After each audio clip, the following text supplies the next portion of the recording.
Good afternoon, dear students. അപ്പോൾ നമ്മുടെ Jan 2025 exams ഒക്കെ കഴിഞ്ഞു. അപ്പോൾ നിങ്ങൾ ഫ്രീ ആയിട്ടിരിക്കുന്ന സമയമാണ്. അപ്പോൾ നമ്മുടെ ജാൻ 2025 പേപ്പർ 2 ബിസിനസ് ലോ ഒരു ക്വസ്റ്റ്യൻ പേപ്പർ അനാലിസിസ് ആണ് നമ്മൾ ഈ സീരീസിൽ കൂടെ ചെയ്യുന്നത്. അപ്പോൾ ഇത് നമ്മൾ ഇൻസ്റ്റിറ്റ്യൂട്ട് സജസ്റ്റഡ് ആൻസർ ഒന്നും ഇറക്കിയിട്ടില്ല. ബട്ട് ചില ക്വസ്റ്റ്യൻസ് കുട്ടികൾക്ക് കുറച്ച് ഡൗട്ട് ഉണ്ടായിരുന്നു. അപ്പോൾ നമ്മൾ ഒരിക്കലും എക്സാംസ് കണ്ടക്ട് ചെയ്തുകൊണ്ടിരിക്കുന്ന സമയത്ത് ഒരു QP ഡിസ്കഷൻ വെച്ച് കഴിഞ്ഞാൽ that will demotivate you for the next exam. ഇപ്പോൾ പേപ്പർ 2 ബിസിനസ്സിലോ കഴിഞ്ഞ ഉടനെ തന്നെ നമ്മളത് ഡിസ്കസ് ചെയ്യുമായിരുന്നുവെങ്കിൽ തൊട്ടടുത്ത ദിവസത്തെ എക്സാം നിങ്ങൾക്ക് ഇപ്പോൾ അയ്യോ ഞാൻ എഴുതിയ ആൻസർ അതല്ല, അല്ലെങ്കിൽ ഞാൻ എടുത്ത എക്സംഷൻ അതല്ല എന്നൊക്കെ പറഞ്ഞൊരു കൺഫ്യൂഷൻ വരാനുള്ള ചാൻസ് കൂടുതലാണ്. So we decided after the entire exam we'll be discussing just an analysis of how that paper 2 was presented, അല്ലെങ്കിൽ എങ്ങനെയാണ് ആ ക്വസ്റ്റ്യൻ വന്നത് എന്നൊരു ജനറൽ അനാലിസിസ് ചെയ്യുക. അത്ര നമ്മൾ ഈ സീരീസും കൊണ്ട് ഉദ്ദേശിക്കുന്നുള്ളൂ. അപ്പം നമ്മൾ ഡയറക്റ്റ് ക്വസ്റ്റ്യൻസ് ഒന്നും അങ്ങനെ ഡിസ്കസ് ചെയ്യുന്നില്ല. കാരണം direct questions it was so easy. അതായത് compare to all the previous attempt. ഇപ്പോൾ നമ്മൾ കഴിഞ്ഞ 3-4 അറ്റംപ്റ്റ് നമ്മുടെ ക്ലാസ്സിലൊക്കെ എടുക്കുമ്പോഴും പറയുമായിരുന്നു പേപ്പർ 2 ബിസിനസ് ലോ അവരെപ്പോഴും കുറച്ചധികം ഡിഫിക്കൽട്ടായിട്ട് ഇട്ടുകൊണ്ടിരുന്നത്. Compare to your 3 papers, paper 2 business law എന്ന് പറയുന്ന പേപ്പർ കുറച്ച് ഡിഫിക്കൽട്ട് ക്വസ്റ്റ്യൻ പേപ്പർ ആകും, അല്ലെങ്കിൽ അവരുടെ വാല്യുവേഷൻ കുറച്ച് ടൈറ്റ് ആയിരിക്കും. കുറച്ച് ട്രിക്കി ആയിട്ടുള്ള ക്വസ്റ്റ്യൻസ് ആയിരുന്നു പൊതുവെ വരുന്നത്. ഇത്തവണ എന്നോട് ചോദിക്കുവാണെങ്കിൽ പ്രോപ്പറായിട്ട് അനാലിസിസ് നടത്തിയിട്ട് കറക്റ്റ് 80 മാർക്സ് ഭയങ്കര ഈസി ക്വസ്റ്റ്യൻസാണ് വന്നത്. At the same time 20 marks കുറച്ച് ട്രിക്കി ആയിട്ടുള്ള ക്വസ്റ്റ്യൻസ് വന്നിട്ടുണ്ട്. ഇപ്പം നമ്മൾ അതിലോട്ട് പോകുമ്പോൾ I definitely point out and tell which all questions. പക്ഷേ ഇപ്പോൾ ജനറിക്കായിട്ട് പറയുവാണെങ്കിൽ നമ്മുടെ കമ്പനീസ് ആക്ടിനകത്ത് മോഡൽ ആർട്ടിക്കിൾസ് എഴുതാൻ വേണ്ടി വന്നു. That is actually not part of your syllabus. അതായത് അവർ സ്പെസിഫിക് ആയിട്ട് ഡയറക്ടേഴ്സ് ആൻഡ് ഓഫീസേഴ്സിൻ്റെ ഫംഗ്ഷൻസ് എന്താണ് with respect to audit and difficult question ആയിരുന്നു. അതുപോലെ തന്നെ PFIൻ്റെ പബ്ലിക് ഫിനാൻഷ്യൽ ഇൻസ്റ്റിറ്റ്യൂഷനെ ബേസ് ചെയ്യുന്ന ഒരു കേസ് ബേസ്ഡ് ക്വസ്റ്റൻ ഉണ്ടായിരുന്നു. അപ്പോൾ അതും ഒരു കുറച്ച് ട്രിക്കിയർ ലെവൽ ഓഫ് ക്വസ്റ്റ്യൻ ആയിരുന്നു. അങ്ങനെ വളരെ കുറച്ച്. പിന്നെ സെയിൽ ഓഫ് ഗുഡ്സ് ആക്ടിനകത്ത് ഒരു ക്വസ്റ്റ്യൻ നമുക്കിനി അതതിൻ്റെ സജസ്റ്റഡ് ആൻസർ വരുമ്പോഴേ അറിയുള്ളൂ ഇൻസ്റ്റിറ്റ്യൂട്ട് എന്ത് രീതിയിലുള്ള അസംഷനാണ് എടുത്തേക്കുന്നതെന്ന്. അപ്പാർട്ട് ഫ്രം ദാറ്റ്, സോ ശരിക്കും പറഞ്ഞാൽ കറക്റ്റ് 20 മാർക്സ് ആണ് അവർ ഇച്ചിരി ട്രിക്കി അല്ലെങ്കിൽ ഡിഫിക്കൽട്ടായിട്ട് ഇട്ടേക്കുന്നത് ഫോർ യുവർ ഫൗണ്ടേഷൻ ലെവൽ. ബാക്കി 80 mark question compare to the all previous attempts. ഇപ്പോൾ നമ്മുടെ ഡിഫിക്കൽട്ടായിട്ട് വാല്യുവേഷൻ നടന്നു അല്ലെങ്കിൽ ഡിഫിക്കൽട്ടായിട്ട് QP വന്നു എന്ന് പറയുന്ന അറ്റംപ്റ്റുകളിൽ വെച്ച് നോക്കുമ്പോൾ ഈസി ആയിട്ട് തന്നെയാണ് വന്നത്. ഈ പറയുന്ന പെർട്ടിക്കുലർ അറ്റംപ്റ്റ് 80 മാർക്സ് ഭയങ്കര ഈസി ആയിട്ട് തന്നെ വന്നത്. സോ നമ്മൾ ഒന്ന് ക്വിക്കായിട്ട് എങ്ങനെയാണ് QP വന്നതെന്ന് നമ്മൾ ഡിസ്കസ് ചെയ്യാൻ വേണ്ടി പോവുക.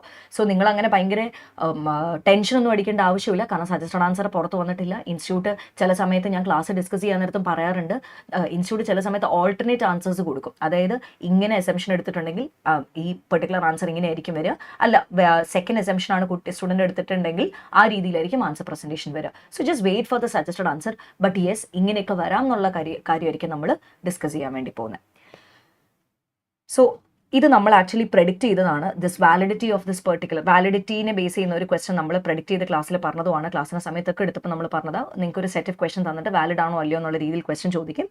സോ ഫസ്റ്റ് ക്വസ്റ്റൻ, ഇത് ഇന്ത്യൻ കോൺട്രാക്ട് ആക്ടിനെ ബേസ് ചെയ്യുന്ന ക്വസ്റ്റൻ ആണ്. Very easy. അതായത് ഞാൻ പറഞ്ഞില്ല 80 മാർക്സോളം ഈസി ക്വസ്റ്റൻസ് വന്നതിൽ ഒരു ക്വസ്റ്റൻ ആണ്. ഈ താഴെ പറയുന്ന 4 സ്റ്റേറ്റ്മെൻറ്റിൽ വാലിഡ് ആണോ അല്ലയോ എന്നാണ് ചോദ്യം. എന്നിട്ട് നമ്മൾ ജസ്റ്റിഫൈ യുവർ ആൻസർ എന്നാണ് പറയുന്നത്. So Mrs Priya pays a sum of 10,000 to a marriage bureau to provide information about the prospective grooms for her daughter's marriage. ഇവിടെ ശ്രദ്ധിച്ച് നോക്കണം, ടു പ്രൊവൈഡ് ഇൻഫർമേഷൻ എന്നാണ് പറഞ്ഞേക്കണത്. അതായത് മാരേജ് ബ്രോക്കറേജ് എഗ്രിമെൻറ്റ് വോയിഡ് ആണ്.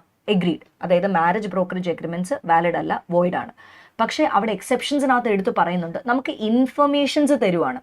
അതായത് മാരേജ് ബ്രോക്കറേജ് എഗ്രിമെൻ്റ് എന്ന് പറഞ്ഞാൽ നമ്മൾ കൊടുക്കുന്നത് വോയിഡ് ആണ്. പക്ഷേ ഇതൊരു മാരേജ് ബ്യൂറോയ്ക്ക് വേണ്ടിയിട്ട് ഇൻഫർമേഷൻസ് നമുക്ക് പ്രൊവൈഡ് ചെയ്യാൻ വേണ്ടി നമ്മൾ 10,000 റുപ്പീസ് അടയ്ക്കുന്നു. അതായത് മിസ്സസ് പ്രിയ പൈസ അടയ്ക്കുന്നു. അത് എക്സെപ്ഷനകത്ത് കവേർഡ് ആണ്. അതുകൊണ്ട് തന്നെ ഇതൊരു വാലിഡ് ആയിട്ടുള്ള കോൺട്രാക്റ്റ് ആണ്. This is a valid contract.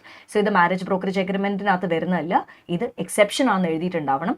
Valid ആണെന്നുള്ളൊരു പോയിന്റ് പറയണം. സോ ഫസ്റ്റ് വാലിഡ് ആണെന്ന് പറയാം, അതിൻ്റെ റീസൺ ജസ്റ്റിഫൈ ചെയ്ത് ചോദിക്കാനകത്ത് this is an exception to that particular marriage brokerage agreement. അതാണ് first one answer. So first one is valid. Second one, Bharat agrees with John to sell his white bull unknown to both the parties. The bull was dead at the time of agreement. ഇവിടെ 2 സെക്ഷൻസിൻ്റെ applicability വരാം. അതായത് Bharat ജോണുമായിട്ട് agree ചെയ്തു, ഞാൻ എൻ്റെ I will give you the white bull. 2 പാർട്ടീസിനും അറിയില്ലായിരുന്നു the bull was dead at the time of agreement. ഒന്നെങ്കിൽ നിങ്ങൾക്ക് ഇവിടെ സെക്ഷൻ 20നെ ബേസ് ചെയ്തിട്ട് ആൻസർ ചെയ്യാം. സെക്ഷൻ 20നെ ബേസ് ചെയ്തിട്ട് ഈ പറയുന്ന എഗ്രിമെൻറ്റ് വോയിഡ് ആയി എന്നുള്ള രീതിയിൽ എഴുതാം. അല്ല നിങ്ങൾക്ക് ഇനീഷ്യൽ ഇമ്പോസിബിലിറ്റി, അതായത് 56നെ ബേസ് ചെയ്ത് നിങ്ങൾ ആൻസർ ചെയ്തിട്ടുണ്ടെങ്കിലും കറക്റ്റ് ആണ്. ആൻസർ വോയിഡ് അബിനിഷ്യോ ആണ്, വോയിഡ് ആണ്. അപ്പോൾ നിങ്ങൾ 20യുടെ പോയിന്റ് ഓഫ് വ്യൂ എഴുതിയാലും ഈ ആൻസർ ശരിയാണ്, 56ന്റെ പോയിന്റ് ഓഫ് വ്യൂ എഴുതിയാലും ആൻസർ ശരിയാണ്. Okay, this is what we are assuming. So നോക്കിക്കോണം, രണ്ട് പെർസ്പെക്റ്റീവിൽ നമുക്ക് ആൻസർ കൊടുക്കാം. ഓക്കെ, സോ അതാണ് second part. Rishabh sells goodwill of a shop to Omkar for 10 lakh and promises not to carry on such similar businesses within the local limit so long as Omkar carries on the like business. So goodwill കൂടെയാണ് വിറ്റത്, എന്നിട്ട് പറയുകയാണ് നീ similar business local ലിമിറ്റിൽ carry out ചെയ്യരുത് കുറച്ച് നാളത്തേക്ക് എന്നാണ് പറയുന്ന ഒരു കോൺട്രാക്റ്റ്. അതായത് ഇത് agreement in restraint of trade ആണോ? അല്ല, കാരണം ഗുഡ്വില്ലോട് കൂടെയാണ് വിൽക്കുന്നത്. എന്നിട്ട് ലോക്കൽ ലിമിറ്റ്സിൽ ഇത്ര നാളത്തേക്ക് നിങ്ങൾ ബിസിനസ് ക്യാരി ഔട്ട് ചെയ്യരുത് എന്ന് പറയുന്നതിനെ agreement in restraint of trade ആയിട്ട് കാണേണ്ട ആവശ്യമില്ല. ഇത് exception to agreement in restraint of trade ആണ്. എടുത്ത് 3 എക്സെപ്ഷൻസിനകത്ത് നമ്മൾ പഠിക്കുന്നുണ്ട്. ഗുഡ്വില്ലോട് കൂടെ വിൽക്കുമ്പോൾ വിതിൻ ദ ലോക്കൽ ലിമിറ്റ്സ് ഇത്ര നാളത്തേക്ക് സ്റ്റാർട്ട് ചെയ്യരുതെന്ന് പറയുന്നത് വാലിഡ് ആണ്. It is an exception to agreement in restraint of trade. അപ്പോൾ ഇതൊരു വാലിഡ് ആണ്. അപ്പോൾ റീസൺ ജസ്റ്റിഫൈ ചെയ്യേണ്ടത് അങ്ങനെയാണ്. Fourth one, a property worth 2 lakh was agreed to be sold for just 25,000 by a person of unsound mind. എടാ, നമ്മൾ section 11 വളരെ clear ആയിട്ട് പറയുന്നുണ്ട്, agreement made by an unsound person or agreement made with an unsound person, അത് valid അല്ല. Section 11 വളരെ clear ആയിട്ട് പറയുന്നുണ്ട് ഇതൊരു വോയിഡ് ആയിട്ടുള്ള കോൺട്രാക്റ്റ് ആണ്. ഇതൊരു വോയിഡ് ആയിട്ടുള്ള ഒരു കോൺട്രാക്റ്റ് ആണ്. I hope it's clear. ഏകദേശം നമുക്ക് എക്സ്പ്ലനേഷൻ മനസ്സിലായി. സെക്ഷൻസ് കോട്ട് ചെയ്തിട്ടുണ്ടെങ്കിൽ ഗുഡ് ഇനഫ്, നല്ലതാണ്. കാരണം വാലിഡിറ്റി ചോദിക്കുമ്പോൾ സെക്ഷൻ സബ്സ്റ്റാൻഷിയേറ്റ് ചെയ്യുന്നത് നല്ലതാണ്. പക്ഷേ ലൈക്ക് നമ്മൾ തന്നെ വീഡിയോ എടുത്തിട്ട് പറയുന്നുണ്ടായിരുന്നു, അതായത് നമ്മുടെ ട്രിപ്ലൈഡ് തന്നെ ഒരു വീഡിയോയ്ക്കകത്ത് നമ്മൾ പറയുന്നത് സെക്ഷൻ മാൻഡേറ്ററി അല്ല ഫൗണ്ടേഷൻ ലെവലിനകത്ത്. സെക്ഷൻ എഴുതിയാൽ നല്ലതാണ്, അത്രേ ഉള്ളൂ. ഇല്ല, നിങ്ങൾ according to the provisions of Indian contract act എന്നുള്ള പെർസ്പെക്റ്റീവിൽ എഴുതിയാലും പ്രശ്നമൊന്നുമില്ല. So I hope that's clear. എന്തെങ്കിലും നിങ്ങൾക്ക് നത്തിങ് വി ക്യാൻ ഡു, നിങ്ങൾ എടുത്ത എസംഷനെ പറ്റിയിട്ട് നിങ്ങൾക്ക് എന്തെങ്കിലും ഞാൻ ഇങ്ങനെയാണ് എസംഷൻ എടുത്തത്, ഇസ് ഇറ്റ് ഓക്കെ, അങ്ങനെ എന്തെങ്കിലുമൊക്കെ ഒരു if you want to know further you can just write it in the chat box. Nothing we cannot do anything about it, but then ഒരു സമാധാനം, ഇതിങ്ങനെ എഴുതിയതുകൊണ്ട് പ്രശ്നമുണ്ടോ, ഇത് ശരിയാണോ, ഈ എസംഷൻ എടുത്തത് ശരിയാണോ, ഈ എസംഷൻ ഞാൻ എഴുതിയിട്ടുണ്ട്. അടുത്തത്, so that was an easy question.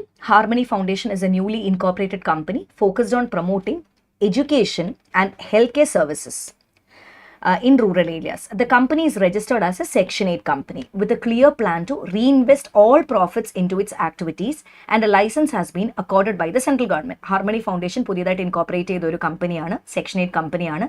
Education promote ചെയ്യുന്നു, health care service, education and health care service ആണ് അവർ ചെയ്യുന്നത്. അവർക്ക് കിട്ടുന്ന പ്രോഫിറ്റ് ഒക്കെ ഇതിനകത്ത് തന്നെ റീഇൻവെസ്റ്റ് ചെയ്തിട്ട് അവർക്ക് മുന്നോട്ട് പോകാനായിട്ടാണ് താല്പര്യം. ലൈസൻസ് സെൻട്രൽ ഗവൺമെന്റ് കൊടുത്തിട്ടുണ്ട്. For the financial year ending on 31st March 2024, the company earned a substantial profit and transferred some amount to Messrs. LMP Associate, a partnership firm and one of the member of Harmony Foundation. എടാ, ഈ പറയുന്ന company അതായത് section 8 company കുറച്ച് substantial profit അവർ incur ചെയ്തു. ഈ പറയുന്ന profit അവർ ആർക്ക് transfer ചെയ്തു? Measures LMP associates എന്ന് പറയുന്ന പാർട്ട്ണർഷിപ്പ് ഫേം, അത് അവരുടെ മെമ്പറാണ്, ഈ പാർട്ട്ണർഷിപ്പ് ഫേം അവരുടെ മെമ്പറാണ്, അവർക്ക് ട്രാൻസ്ഫർ ചെയ്തു. Subsequently on the complaint of one of the members, ഈ സെക്ഷൻ 8 കമ്പനിയുടെ ഒരു മെമ്പർ കംപ്ലയിൻറ്റ് റേസ് ചെയ്തിട്ട് പറയാണ്, സെൻട്രൽ ഗവൺമെൻറ് അടുത്ത് പറയാണ്, after giving an opportunity of being heard, directed the company to be wound up on the ground that a partnership firm cannot be a member of Section 8 company and it cannot transfer any part of the profit to the firm. So ആ member രണ്ട് കാര്യങ്ങളാണ്, രണ്ട് objections ആണ് raise ചെയ്തത്. അത് നിങ്ങൾ ശ്രദ്ധിച്ച് നോക്കിക്കോണേ. അതായത് അവരെന്താ പറയുന്നത്? ഒന്ന്, a partnership firm cannot be a member. So ആ സെൻട്രൽ ഗവൺമെന്റിന് ആപ്ലിക്കേഷൻ കൊടുത്തിട്ട് പറഞ്ഞു ഒരു പാർട്ട്ണർഷിപ്പ് ഫേമിന് ഈ സെക്ഷൻ കമ്പനിയിലെ മെമ്പർ ആകാൻ പറ്റില്ല. ഫസ്റ്റ് ഒബ്ജെക്ഷൻ റേസ് ചെയ്തത് അതാണ്. അടുത്ത് പറയുന്നത് it cannot transfer any part of the profit to the firm. അതിന് ഒരു രീതിയിലും പ്രോഫിറ്റ് ട്രാൻസ്ഫർ ചെയ്യാൻ വേണ്ടി പറ്റില്ല. ഈ രണ്ട് ഒബ്ജെക്ഷൻസ് റേസ് ചെയ്തു. Explain the light of the companies at 2013 whether the ground taken four winding up is sufficient. ഈ പറയുന്ന രണ്ട് ഗ്രൗണ്ട്സ്, അതായത് this is a first ground raised and this is A second ground raised, ഇത് രണ്ട് ഗ്രൗണ്ടും ശരിയാണോ തെറ്റാണോ എന്നാണ്. എടാ, പൊതുവേ ഈ പാർട്ട്ണർഷിപ്പ് ഫേമിന് ഒരു ലീഗൽ സ്റ്റേറ്റസ് ഇല്ലാത്തതുകൊണ്ട്, കാരണം പാർട്ട്ണർഷിപ്പ് ഫേം രജിസ്റ്റർ ചെയ്യണം നിർബന്ധമൊന്നുമില്ല. സോ പാർട്ട്ണർഷിപ്പ് ഫേം രജിസ്റ്റർ ചെയ്യേണ്ടത് മാൻഡേറ്ററി അല്ലാത്തതുകൊണ്ട് പൊതുവേ പാർട്ട്ണർഷിപ്പ് ഫേമിന് ഒരു കമ്പനിയുടെ മെമ്പർ ആവാൻ പറ്റില്ല. പക്ഷേ നമ്മൾ സെക്ഷൻ 8 കമ്പനിയുടെ പ്രൊവിഷനകത്ത് വളരെ വ്യക്തമായിട്ട് പറയുന്നുണ്ട് പാർട്ട്ണർഷിപ്പ് ഫേമിന് സെക്ഷൻ 8 കമ്പനിയുടെ മെമ്പർ ആവാം. സോ ഈ പറയുന്ന ഒബ്ജെക്ഷൻ തെറ്റാണ്. അതായത് the first objection is wrong. ആ തെറ്റ്, ഇറ്റ്സ് റോങ്. കാരണം പാർട്ട്ണർഷിപ്പ് ഫേമിന് സെക്ഷൻ കമ്പനിയുടെ മെമ്പർ ആകാം എന്ന് സെക്ഷൻ കമ്പനിയുടെ പ്രൊവിഷൻസിനകത്ത് എഴുതിയിട്ടുണ്ട്. Second one, it cannot transfer any part of the profit to the firm. ഒരു രീതിയിലും പ്രോഫിറ്റ് ട്രാൻസ്ഫർ ചെയ്യാൻ വേണ്ടി പറ്റില്ല. അത് ശരിയാണ്. അതായത് നമ്മൾ എടുത്ത് പറയുന്നത് എന്താണ്, സെക്ഷൻ 8 കമ്പനിക്ക് പ്രോഫിറ്റ് മെമ്പേഴ്സിന് ഡിസ്ട്രിബ്യൂട്ട് ചെയ്യാൻ വേണ്ടി പറ്റില്ല. സെക്ഷൻ കമ്പനിക്ക് ഡിവിഡൻഡ് കൊടുക്കാൻ പറ്റില്ല, പ്രോഫിറ്റ് ഡിസ്ട്രിബ്യൂട്ട് ചെയ്യാൻ വേണ്ടി പറ്റില്ല എന്നൊക്കെ നമ്മൾ പറയുന്ന സെക്ഷൻ കമ്പനിയുടെ ഇനീഷ്യൽ കണ്ടീഷൻസിനകത്ത് പറയുന്നത്. If you want to form as a section 8 company, these are few conditions. So ഇവർ പ്രോഫിറ്റ് ഡിസ്ട്രിബ്യൂട്ട് ചെയ്തു ഇതേ മെമ്പറിന്. അപ്പം മെമ്പറിന് പ്രോഫിറ്റ് ഡിസ്ട്രിബ്യൂട്ട് ചെയ്യുന്നത് തെറ്റാണ്. They have violated it. So second condition അല്ലെങ്കിൽ സെക്കൻഡ് ഒബ്ജെക്ഷൻ വാലിഡ് ആണ്. സോ ഫസ്റ്റ് ഒബ്ജെക്ഷൻ വാലിഡ് അല്ല, സെക്കൻഡ് ഒബ്ജെക്ഷൻ വാലിഡ് ആണ്. അപ്പോൾ സെക്കൻഡ് ഒബ്ജെക്ഷൻ്റെ അടിസ്ഥാനത്തിൽ നമുക്ക് വൈൻഡിങ് അപ്പിൽ അതിലോട്ട് പോകുന്നുണ്ട്, കുഴപ്പമില്ല. കാരണം കണ്ടീഷൻസ് വയലേറ്റ് ചെയ്തിട്ടുണ്ട്. നമ്മൾ പറയുന്നുണ്ട് സെൻട്രൽ ഗവൺമെന്റ് ലൈസൻസ് ഗ്രാൻഡ് ചെയ്തു, കണ്ടീഷൻസ് ഏതെങ്കിലും വയലേറ്റ് ചെയ്തു, അല്ലെ സെക്ഷൻ കമ്പനിയുടെ ഏതെങ്കിലും ഒരു കണ്ടീഷൻസ് വയലേറ്റ് ചെയ്തു എങ്കിൽ വൈൻഡിങ് അപ്പിന് പോവാം. അപ്പോൾ രണ്ട് ഒബ്ജെക്ഷൻസും ശരിയാണെന്ന് എഴുതരുത്. അത് നിങ്ങൾ കൺക്ലൂഷനകത്ത് പോകുന്നിടത്ത് ഫസ്റ്റ് ഒബ്ജെക്ഷൻ തെറ്റാണെന്നും സെക്കൻഡ് ഒബ്ജെക്ഷൻ വാലിഡ് ആയിരിക്കണം എന്നുള്ള രീതിയിലാണ് പ്രസന്റ് ചെയ്യേണ്ടത്. സെക്ഷൻ കമ്പനിയുടെ പ്രൊവിഷൻസ്, നോർമൽ പ്രൊവിഷൻസ് അതിനകത്ത് കൊടുക്കുക. അതിനകത്ത് വൈൻഡിങ് അപ്പിന് ശേഷം എന്ത് ചെയ്യണം അതൊന്നും എഴുതേണ്ട ആവശ്യമില്ല. Just write what is section 8 company. അനാലിസിസിനകത്ത് ഇപ്പോൾ നമ്മൾ കൊടുത്തേക്കുന്ന 1-2 ലൈൻ എന്നിട്ട് ഈ പറയുന്ന സംഭവം അനാലിസിസിൽ എഴുതിയാലും കുഴപ്പമില്ല. If you have missed it out കൺക്ലൂഷനകത്ത് this was a first objection, this was a second objection എന്ന ഒരു പ്രസന്റേഷൻ രീതിയുടെ കാര്യമാണ് പറഞ്ഞത്. സോ ആ രണ്ട് ഗ്രൗണ്ടും എടുത്ത് പറയുന്നതാണ് അതിൻ്റെ ഒരു answer presentation style. That was also A very easy question only.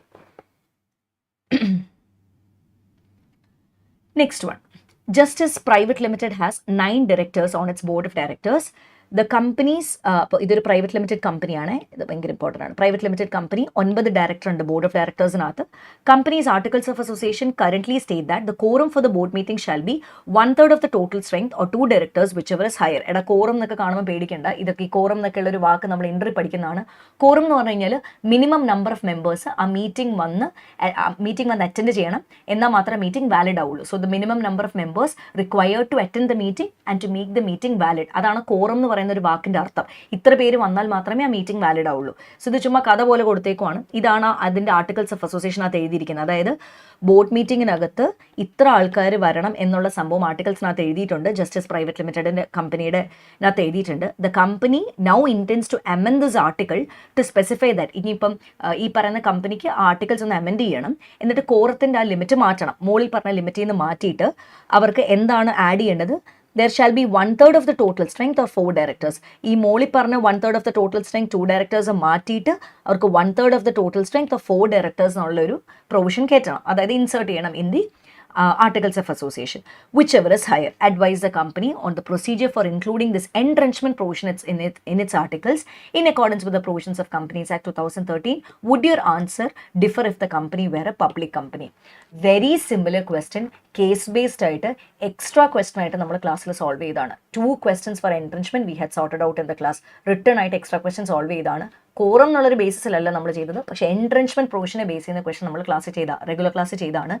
So എൻട്രൻച്ച്മെന്റ് provision എന്ന് പറയുന്നത് യൂഷ്വലി ആർട്ടിക്കിൾസ് ഓൾട്ടർ ചെയ്യണമെങ്കിൽ എന്ത് പാസ്സാക്കിയാൽ മതി, SR പാസ്സാക്കിയാൽ മതി. So something which is more restrictive than SR നമുക്ക് ഇൻസേർട്ട് ചെയ്യണം നമ്മുടെ ആർട്ടിക്കിൾസ് ഓഫ് അസോസിയേഷനകത്ത്. That is basically what you call entrenchment provision. SR എന്ന് പറയുന്നത് തന്നെ 75% ആൾക്കാർ സമ്മതിച്ചാൽ മാത്രം റെസൊല്യൂഷൻ പാസ്സാവുള്ളൂ. So something which is more restrictive than SR insert ചെയ്യണം എന്നതാണ് നമ്മൾ എൻട്രൻച്ച്മെന്റ് പ്രൊവിഷൻ എന്ന് പറയാം. സോ എൻട്രൻച്ച്മെന്റ് പ്രൊവിഷൻ എപ്പോഴൊക്കെ നമുക്ക് ഇൻസേർട്ട് ചെയ്യാം, ഒന്നെങ്കിൽ ഫോർമേഷൻ്റെ സമയത്ത് ചെയ്യാം, അല്ലെങ്കിൽ ആഫ്റ്റർ ഫോർമേഷൻ ആണെങ്കിലും ചെയ്യാം. ഇതിപ്പോൾ അവർ ആഫ്റ്റർ ഫോർമേഷൻ അല്ലേ മറ്റേ ചെയ്യാൻ പറ്റുമോ ഇല്ലയോ എന്ന് ചോദിക്കുന്നത്. സോ ഇതൊരു പ്രൈവറ്റ് ലിമിറ്റഡ് കമ്പനിയാണ്. പ്രൈവറ്റ് ലിമിറ്റഡ് കമ്പനി ആണെങ്കിൽ ഓൾ മെമ്പേഴ്സ് എഗ്രി ചെയ്യുവാണെങ്കിൽ പ്രൈവറ്റ് ലിമിറ്റഡ് കമ്പനിക്ക് എൻട്രൻച്ച്മെന്റ് പ്രൊവിഷൻ ഇൻസേർട്ട് ചെയ്യാം. ഇവിടെ രണ്ടാമത്തെ ഭാഗം ചോദിക്കുകയാണ്, what would your advice be different if the company were a public company. എടാ ഒരു പബ്ലിക് കമ്പനി ആണെങ്കിൽ എന്ത് ചെയ്തേച്ചാൽ മതി, SR പാസ്സാക്കിയിട്ട് നിങ്ങൾക്ക് എൻട്രൻച്ച്മെന്റ് പ്രൊവിഷൻ ഇൻസേർട്ട് ചെയ്യാം. എടാ ഫോർമേഷൻ്റെ സമയത്താണെങ്കിൽ നമുക്ക് കോംപ്ലിക്കേഷൻ ഒന്നും ഉണ്ടായിരുന്നില്ല, ഇത് ഫോർമേഷന് ശേഷമാണ്. അപ്പോൾ പ്രൈവറ്റ് ലിമിറ്റഡ് കമ്പനി ആണെങ്കിൽ എങ്ങനെയാണ് എൻട്രൻച്ച്മെന്റ് പ്രൊവിഷൻ ഇൻസേർട്ട് ചെയ്യാൻ വേണ്ടി പറ്റുന്നത്, entrenchment provision with the consent of all members. ഇനി പബ്ലിക് കമ്പനി ആണെങ്കിൽ ആൻസർ ഡിഫറെൻ്റ് ആയിരിക്കും. അവിടെ എല്ലാ മെമ്പേഴ്സും എഗ്രി ചെയ്യേണ്ട, സ്പെഷ്യൽ റെസൊല്യൂഷൻ പാസ്സാക്കിയിട്ട് മെമ്പേഴ്സ് എഗ്രി ചെയ്യുവാണെന്നുണ്ടെങ്കിൽ എൻട്രൻച്ച്മെന്റ് പ്രൊവിഷൻ നമുക്ക് ഇൻസേർട്ട് ചെയ്യുന്നതുകൊണ്ട് ഒരു പ്രശ്നമില്ല. സോ 2 ഡിഫറെൻറ്റ് പാരഗ്രാഫ് ആയിട്ടാണ്. Yes, answer would be different for a public company എന്ന് പറഞ്ഞിട്ട് സെക്കൻഡ് പാരഗ്രാഫിലായിരുന്നു അതിൻ്റെ ആൻസർ കൊടുക്കേണ്ടിയിരുന്നത്. So that is basically just as private ലിമിറ്റഡിൻ്റെ same type. Like I Z, quorum എന്നുള്ളൊരു വാക്കല്ല, വേറൊരു സിറ്റുവേഷൻ തന്നിട്ട് we had sorted out extra question. So I'll not classify this as a difficult question also, കാരണം ക്ലാസ്സിൽ ഇത് സോൾവ് ചെയ്ത ക്വസ്റ്റൻ ആണ്. So that was also very easy question. Entrenchment, ഈ ക്വസ്റ്റ്യൻ നമ്മൾ പ്രെഡിക്റ്റ് ചെയ്തതാണ്. നമ്മുടെ ഇമ്പോർട്ടൻറ്റ് ക്വസ്റ്റൻ സീരീസിനകത്ത് നമ്മൾ പറഞ്ഞതാണ്. Minor admitted to the benefits of partnership section 30 നമ്മൾ വളരെ ക്ലിയർ ആയിട്ട് പറഞ്ഞതാ. എടാ ഇവിടെ അവരാകെ ചോദിച്ചേക്കുന്നത് ബിഫോർ അറ്റൈനിങ് മെജോറിറ്റി ഉള്ളി. ഇതൊരു 6 മാർക്കിന് ക്വസ്റ്റൻ ആണ്. അപ്പോൾ കുറേ സ്റ്റുഡൻസ് എന്നോട് ചോദിച്ചു, ബിഫോർ അറ്റൈനിങ് മെജോറിറ്റി ഭയങ്കര കുറച്ച് പ്രൊവിഷൻസ് അല്ലേ ഉള്ളൂ, അപ്പോൾ അത്ര എഴുതിയാൽ മതിയോ? എടാ ബിഫോർ അറ്റൈനിങ് മെജോറിറ്റി മാത്രമേ അവർ ചോദിച്ചിട്ടുള്ളൂ. So minor admitted the benefits of പാർട്ട്ണർഷിപ്പിനകത്ത് നമ്മൾ ആദ്യം തന്നെ ഒരു ഇൻട്രോ പാരഗ്രാഫ് എഴുതിയിട്ടുണ്ടാവൂലേ, മൈനറിനെ മറ്റേ ബെനിഫിറ്റ്സ് ഓഫ് പാർട്ട്ണർഷിപ്പിലോട്ട് അഡ്മിറ്റ് ചെയ്യാം, പിന്നെ പാർട്ട്ണർ ആക്കാൻ വേണ്ടി പറ്റില്ല, ബെനിഫിറ്റിലോട്ട് അഡ്മിറ്റ് ചെയ്യാൻ with the concern of all partners, അങ്ങനെ നമ്മളൊരു ഇൻട്രോ കൊടുക്കുന്നുണ്ട്.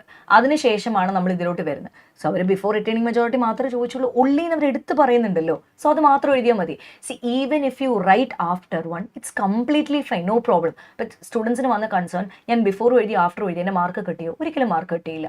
6 മാർക്ക് ക്വസ്റ്റൻ ആണ്. സോ നിങ്ങൾക്ക് അറിയാവുന്ന മൊത്തം നിങ്ങൾ എഴുതി വിത്ത് ഇൻട്രോ പാരഗ്രാഫ്, നോ പ്രോബ്ലം. അല്ല നിങ്ങൾ ഇൻട്രോ ആൻഡ് ബിഫോർ അറ്റൈനിങ് മാത്രമേ എഴുതിയുള്ളൂ, നോ പ്രോബ്ലം. കാരണം അവർ ഒള്ളി എന്ന് എടുത്ത് പറയുന്നുണ്ട്. So definitely they are not going to cut your marks. If you've just written before, അത് മാത്രമേ ചോദിച്ചിട്ടുള്ളൂ, അത് മാത്രം എഴുതി വെച്ചാൽ മതി. വെരി ഈസി ക്വസ്റ്റൻ ആണ്.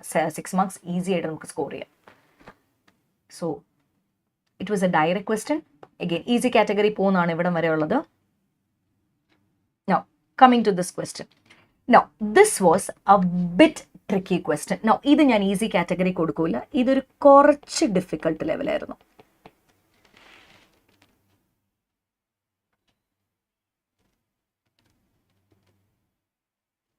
യെസ്, ഡെഫിനറ്റ്ലി അനന്യ, ഒരു you will definitely get an idea. ഇപ്പം ജസ്റ്റ് ഒന്ന് കേട്ടിരിക്കുമ്പോൾ ഒരു ഐഡിയ കിട്ടും. How do you have to prepare for the next attempt and all. Yes, കാരണം ഈ ഏരിയയിലൊക്കെ അമെൻമെൻറ്റ് വരുന്ന ചാൻസസ് ഭയങ്കര കുറവാണ്. ഇൻ കേസ് അമെൻമെൻറ്റ് വന്നാലും base law remains the same. പിന്നെ വരുന്ന കുറച്ച് കാര്യങ്ങളെ മാറ്റം ഉണ്ടാവുള്ളൂ. അത് RTP റെഫർ ചെയ്താൽ മതി. Also if you doing A self study, നമ്മുടെ തന്നെ ട്രിപ്പിൾ യൂട്യൂബ് ചാനലിൽ you can actually find out എല്ലാത്തിൻ്റെ മാരത്തോൺ, എല്ലാ ആക്റ്റുകളുടെയും, അതായത് sale of goods act, Indian contract act, partnership act, എല്ലാ യൂണിറ്റ്സിൻ്റെയും നമ്മളൊരു 7 hours 6 hours 4 hours വെച്ച് മാരത്തോൺ വീഡിയോസ് അപ്ലോഡ് ചെയ്തിട്ടുണ്ട്. So if you are A student who is doing A self study, you can watch that marathon also. It be really helpful.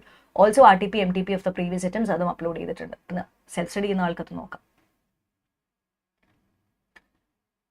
Coming back, Jan 2025 ഈ ഒരു question കുറച്ച് ട്രിക്കിയാണ്. നിങ്ങൾ എടുത്ത assumption എങ്ങനെയാണെന്ന് നമുക്ക് നോക്കാം. രണ്ട് രീതിയിലും പോവാട്ടോ assumption. That's what we think. Suggest answer വരട്ടെ. MNO limited, A supplier of electronic components, entered into a contract on August 1st, 2023 with PQR Enterprises. MNO limited PQR ആയിട്ട് ഒരു കോൺട്രാക്റ്റിലോട്ട് ഏർപ്പെട്ടു for the sale of 1000 units of microchips. അത് 1000 units of microchips sale ചെയ്യാനായിട്ടാണ് കോൺട്രാക്റ്റിലോട്ട് ഏർപ്പെടുന്നത്. The contract specifically identified the microchips by serial numbers and confirm that they were in a deliverable state. So idakku key words are deliverable state. Stored in MNO Limited's warehouse. The contract stipulated that the goods would be delivered on September 1. And a delivery pinned nadathunu September 1, 2023. So specified goods aanu deliverable state lanu. So, I am taking an assumption that this is a contract of sale. Agreement to sell എന്നുള്ള ഒരു point of view അല്ല, കാരണം specific goods identify ചെയ്തിട്ടുണ്ട്, deliverable സ്റ്റേറ്റിലാണ് goods ഇരിക്കുന്നത്. On August 10, 2023, a flood occurred, damaged the warehouse and destroyed the entire stock of microchips, including the 1000 units intended for the PQR Enterprises. So, identify ചെയ്ത് വെച്ചേക്കുന്ന ആ പറയുന്ന ഗുഡ്സും lost ആയിപ്പോയി because of the flood. Examine with reference to the provisions of Sale of Goods Act 1930, who shall suffer the loss. എടാ specific goods deliverable state contract of sale എന്ന് പറയുമ്പോൾ തന്നെ ownership transferred ആയിട്ടുണ്ട്.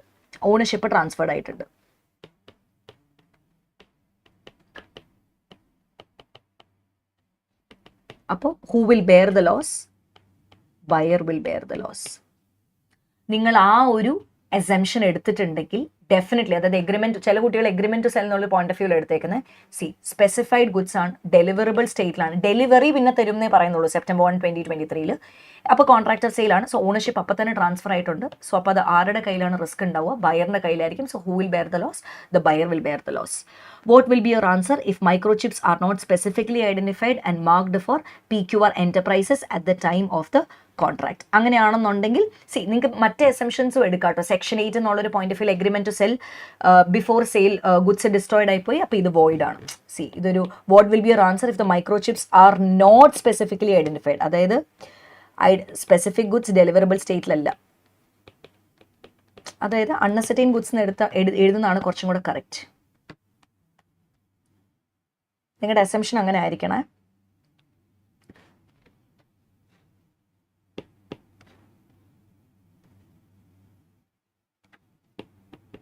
Before sale goods destroyed. അപ്പോൾ contract എന്തായി മാറി? Void ആയിട്ട് മാറി. ഇനി അൺഅസർട്ടൈൻ ഗുഡ്സ് അല്ല, ഇതാണ് before sale goods got destroyed, ഇങ്ങനെയാണ്. അതായത് എഗ്രിമെന്റ് ടു സെൽ എന്നുള്ളൊരു പോയിന്റ് ഓഫ് വ്യൂലാണ് സെക്കൻഡ് പാർട്ട് നിങ്ങൾ എടുക്കുന്നതെന്നുണ്ടെങ്കിൽ ഓക്കെ, മറ്റേ ബിഫോർ സെയിൽ ഗുഡ്സ് ഡിസ്ട്രോയിഡ് ആയി പോയത് കൊണ്ട് കോൺട്രാക്ട് വോയിഡ് ആയി മാറി. അല്ല, നിങ്ങൾ എടുക്കുന്ന എസംഷൻ ഇങ്ങനെയാണെന്ന് വിചാരിക്കുക, അൺഅസർട്ടൈൻ ഗുഡ്സ് എന്നുള്ളൊരു കണ്ടെക്സ്റ്റ് എടുക്കുന്നതെന്ന് വിചാരിക്കുക. The ownership dozen get transferred, so risk is with the seller. രണ്ട് രീതിയിലും എഴുതാം. ഇൻസ്റ്റിറ്റ്യൂട്ട് എന്ത് എസംഷൻ എടുത്തേക്കുന്നത് നമുക്കറിയില്ല. സോ എഗ്രിമെന്റ് ടു സെൽ എന്നൊരു കണ്ടെക്സ്റ്റിലാണ്. അപ്പോൾ before the sale the goods got destroyed, goods destroyed ആയി പോയി. അങ്ങനെയാണെന്നുണ്ടെങ്കിൽ കേസിൽ കോൺട്രാക്ട് വോയിഡ് ആയി മാറി. അല്ല, നിങ്ങൾ എടുത്തേക്കുന്നത് അൺഅസർട്ടൈൻ ഗുഡ്സ് ആണ്, ഗുഡ്സ് അസർട്ടൈൻഡ് ആയിട്ടില്ല, അങ്ങനെയാണെന്നുണ്ടെങ്കിൽ risk is still with the seller. So just I don't know how you have taken the assumption. Now let's see എന്താണ് ഇൻസ്റ്റിറ്റ്യൂട്ട് എഗ്രിമെന്റ് ടു സെല്ലാണോ അല്ല രണ്ട് ഓപ്ഷനും കൊടുക്കുന്നുണ്ടോ, ഓൾട്ടർനേറ്റീവ് ആൻസേഴ്സ് കൊടുക്കുന്നുണ്ടോ എന്നറിയില്ല. So this was a bit tricky, കുറച്ച് tricky ആയിരുന്നു. ഫസ്റ്റ് പാർട്ട് വരെ വലിയ സീനില്ല, കുഴപ്പമില്ല. Now, what will be your answer if the microchips are not specifically identified and marked for PQR enterprise? Uncertain. ഞാനൊരു സ്റ്റുഡൻ്റ് ആയിരുന്നെങ്കിൽ ഞാൻ എടുക്കുന്ന അസംഷൻ ഇതായിരിക്കും, അൺഅസർട്ടൈൻ ഗുഡ്സ് ആണ്, അസർട്ടൈൻഡ് ആയിട്ടില്ല. ഞാനൊരു പെർസ്പെക്റ്റീവിൽ ചിന്തിക്കുള്ളൂ. പക്ഷെ മറ്റു രീതി ചിന്തിക്കുന്നത് കൊണ്ട് തെറ്റില്ല.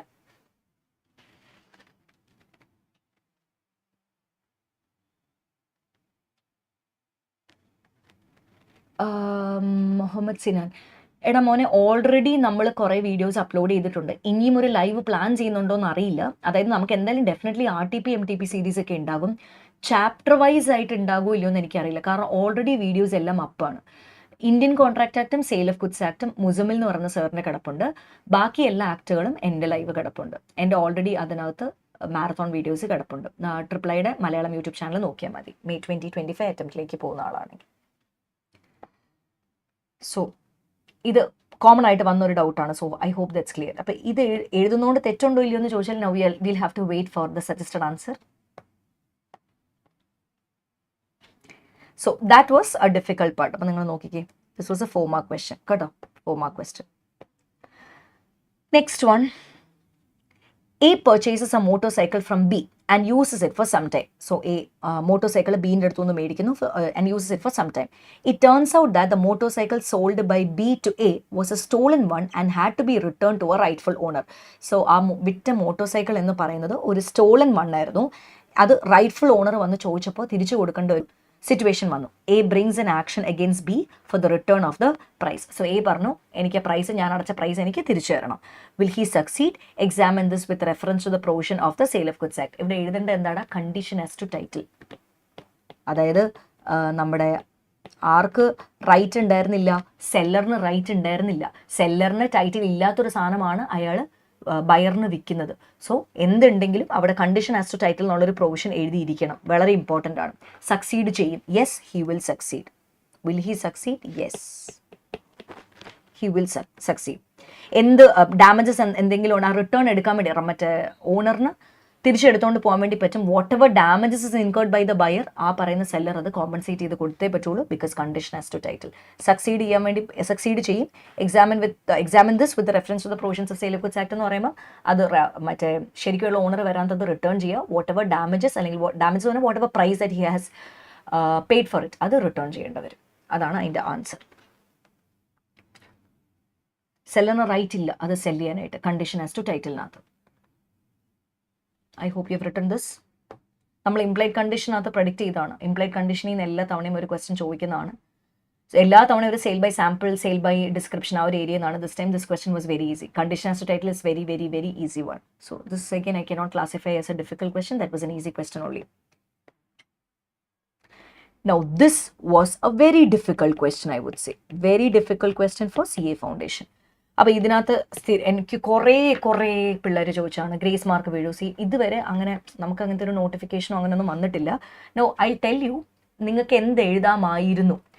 Right in brief the content and model of articles of association according to which the director and other officers are required to perform their functions as regards the management of a company, its accounts and audit. എടാ, അവർ ചോദിച്ചേക്കുന്നത് content എഴുതൂ. അത് നമുക്ക് എഴുതാം. എന്താ articles of association, എന്താണ് rules and regulations ആണ്, articles of അസോസിയേഷൻ്റെ definition, എന്തിനാണ് ഒരു കമ്പനിക്ക് AOA വേണ്ടത്, that you can write. That is already something that we have studied. Section 5 അനുസരിച്ച് നമ്മൾ ഓൾറെഡി പഠിച്ചതാണ്. അത് നിങ്ങൾക്ക് എഴുതാം. No, model of articles of ഞാൻ ആർട്ടിക്കിൾസിൻ്റെ ഒരു സാമ്പിളൊക്കെ കാണിച്ചതാണ്. പക്ഷേ ഇതിനകത്തൊരു പ്രശ്നം, ഈ ക്വസ്റ്റിൻ്റെ ഒരു പ്രശ്നം ഞാൻ പറഞ്ഞുതരാം. Model of articles of association according to which the director and other officers, ആ കമ്പനിയുടെ ഡയറക്ടറും ആ കമ്പനിയുടെ ഓഫീസേഴ്സും ഫങ്ഷൻസ് എങ്ങനെ പെർഫോം ചെയ്യണം with regards to audit and accounts, which is not part of your syllabus. അത് ഇന്റർമീഡിയറ്റ് ലെവലിലുള്ള ഒരു ക്വസ്റ്റൻ ആണ്. നിങ്ങൾക്ക് എസംഷൻ എടുക്കുന്നതിന് ഒരു പരിധിയുണ്ട്. So this particular part I would say that's a inter ലെവലിൽ ചോദിക്കുന്ന ഒരു ക്വസ്റ്റൻ ആണ്. അതിപ്പം ഈ കണ്ടന്റ് എഴുതി കഴിഞ്ഞാൽ അതിന് ഗ്രേസ് മാർക്ക് വീഴുവോ, അതോ ഒരു ഫോർമാറ്റ് പോലെ നിങ്ങൾ എഴുതി വെക്കാൻ അവർ ഇൻസ്റ്റിറ്റ്യൂട്ട് ഉദ്ദേശിക്കുന്നുണ്ട്. ഇൻസ്റ്റിറ്റ്യൂട്ട് ഉദ്ദേശിക്കുന്നത് ബേസിക്കലി കണ്ടന്റ് ഒരു ഫോർമാറ്റും തന്നെയാണ്. മോഡൽ എന്ന് പറയുമ്പോൾ ഒരു ഫോർമാറ്റാണ്. പക്ഷേ ഈ ഫോർമാറ്റ് ഒരു ജനറിക് ആയിട്ട് അവർ പറയുകയാണെങ്കിൽ നമുക്ക് നോർമൽ ഇൻഡെക്സ് പോലെ എഴുതി പോകാമായിരുന്നു. പക്ഷേ ഇവർ സ്പെസിഫിക് ആയിട്ട് പറയുന്ന ഡയറക്ടേഴ്സും ഓഫീസേഴ്സും അക്കൗണ്ട്സ് ആൻഡ് ഓഡിറ്റിനെ ബേസ് ചെയ്തിട്ട് എങ്ങനെയാണ് ഫംഗ്ഷൻസ് പെർഫോം ചെയ്യാൻ പറ്റുന്നത്, ഒരു സെന്റൻസ് പോലും ഐസിയുടെ മെറ്റീരിയലിൽ കിടപ്പില്ല. So that particular part, yes, that was very difficult. So we don't know, ചിലപ്പോൾ അതിനകത്ത് ഗ്രേസ് മാർക്ക് വീഴാം. സോ പൊതുവേ സിലബസിന്റെ പാർട്ട് ഇല്ലാതെ വരുമ്പോൾ ഇൻസ്റ്റിറ്റ്യൂട്ട് അങ്ങനെ ടൈറ്റ് ആക്കാറില്ല. അതിന് പൊതുവേ ആ കണ്ടന്റ് എഴുതിയ ഒരു കുട്ടിക്ക് മാർക്ക് കൊടുക്കേണ്ടതാണ്. കണ്ടന്റ് എഴുതാതിരിക്കരുത്, അത് ഓൾറെഡി സിലബസിനകത്തുള്ളതാണ്. What is articles of association, why articles of association നമുക്ക് എഴുതാൻ പറ്റുന്നതാണ്, അത് എഴുതിയിട്ടുണ്ടാവണം. സോ ഇതിനെ ഓർത്ത് നിങ്ങൾ അത്ര ടെൻഷൻ അടിക്കേണ്ട. മോഡലിന്റെ ഭാഗം ഓർത്ത് അത്ര ടെൻഷൻ അടിക്കേണ്ട, കാരണം നിങ്ങൾക്ക് എഴുതാൻ പറ്റില്ല. അതൊരു 7 മാർക്കാണ്. സോ നേരത്തെ ഒരു 4 മാർക്കായി, ഇപ്പോഴത്തെ ഒരു 7 മാർക്സായി. സോ ടോട്ടൽ 11 മാർക്സ് ഡിഫിക്കൽട്ടായേ. നൗ ദിസ് വൺ, LLPയുടെ നമുക്ക് എത്ര ഡിഫിക്കൽട്ട് ക്വസ്റ്റൻ അവർക്ക് ചോദിക്കായിരുന്നു. ആ നെയിമിൻ്റെ ചേഞ്ച്, നമ്മുടെ LLP സിമിലർ നെയിമായിട്ട് ഐഡൻറ്റിറ്റിക്കലാകുമോ, ആ ഭാഗത്ത് നിന്ന് അവർക്ക് ക്വസ്റ്റൻ ചോദിക്കായിരുന്നു. ഫീച്ചേഴ്സിൻ്റെ ഭാഗത്തു നിന്ന് അവർ 2 സിമ്പിൾ ക്വസ്റ്റനാണ് ചോദിച്ചത്. Incorporation of LLP section 11 and 12 ചോദിച്ചത്. സോ സിമ്പിൾ ക്വസ്റ്റൻ ആയിരുന്നു. Diana and Bharati, newly qualified chartered accountants, wish to form a LLP to provide their professional services. അവർ LLP സ്റ്റാർട്ട് ചെയ്യാൻ വേണ്ടി ഉദ്ദേശിക്കുന്നു. They seek information about the provisions of LLP. നിങ്ങളോട് LLPയുടെ informations ചോദിക്കുകയാണ്, specifically regarding the incorporation document. അതായത് incorporation ഡോക്യുമെന്റിനകത്ത് എന്തൊക്കെ കാണണം.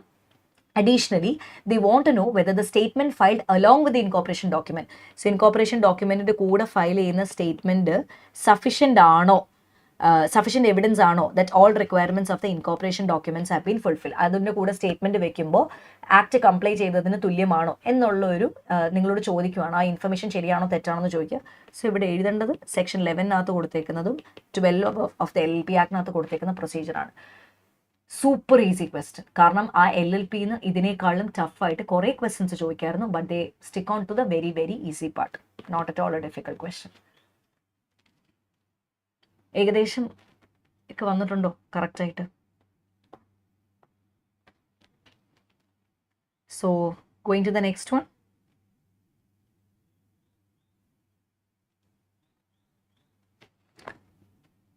PQ&R are partners in a construction firm. PQR Associates. അപ്പം 3 പാർട്ട്നേഴ്സ് ഉണ്ട്. അവർ PQR എന്ന് പറഞ്ഞ അസോസിയേറ്റ്സിലാണ് ഭാഗമായിട്ടുള്ളത്. P by cement on behalf of the firm from D. So P എന്ന് പറയുന്ന പാർട്ട്ണർ ഇത് പാർട്ട്ണറാണ്. D എന്ന് പറയുന്ന തേർഡ് പാർട്ടിയുടെ അടുത്തു നിന്ന് സിമെന്റ് മേടിക്കുകയാണ്. Cement. Okay, the cement is used for the ordinary course of firm's business. P uses the cement for his personal purpose. എടാ P 2 പേർപ്പസിന് ഉപയോഗിച്ചു. ഓർഡിനറിക്ക് ഉപയോഗിച്ചു, പേഴ്സണലിന് ഉപയോഗിച്ചു. The supplier D, who is unaware of the private use of cement by P, claims the price from the firm. എടാ third പാർട്ടിക്ക് ഒരു idea ഉണ്ടായിരുന്നില്ല even ഇത് private പേർപ്പസിന് ഉപയോഗിക്കുന്നുണ്ടെന്ന് ഒരു ഐഡിയയും തേർഡ് പാർട്ടിക്ക് ഉണ്ടായിരുന്നില്ല.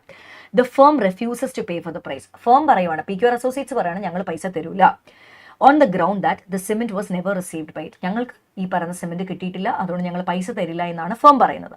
Referring to the provisions of Indian partnership act 1932, answer the following. Whether the firm's contention is tenable. അല്ലടാ, firm's contention is not tenable. കാരണം തേർഡ് പാർട്ടിക്ക് അറിയില്ലല്ലോ മറ്റേ ഇത് ഫേം യൂസ് ചെയ്തോ, ഫേമിന് കിട്ടിയില്ല എന്നൊന്നും അറിയില്ല. സോ ഫേം എന്ത് ചെയ്യണം, സെക്ഷൻ 26-27 ആണ്. സോ ഫേം എന്ത് ചെയ്യണം, ഈ പറയുന്ന പൈസ ആർക്ക് കൊടുക്കുക, ഈ തേർഡ് പാർട്ടിക്ക് ഇത് കൊടുക്കുക. Second part of the question.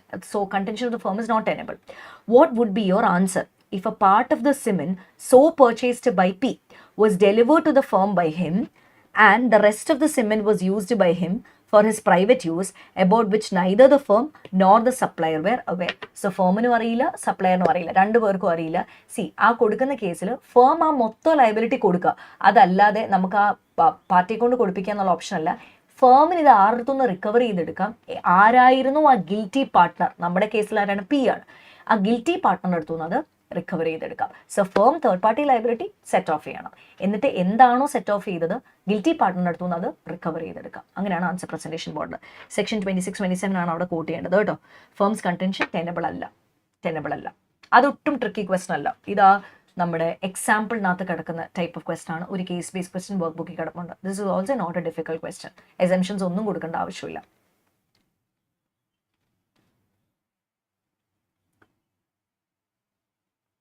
Okay,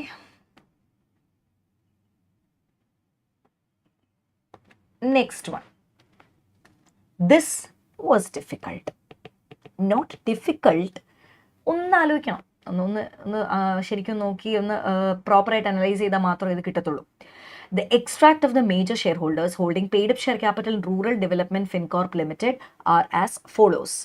Central government 26%, State of Maharashtra 18%, State of Tamil Nadu 24%, public in the 32%.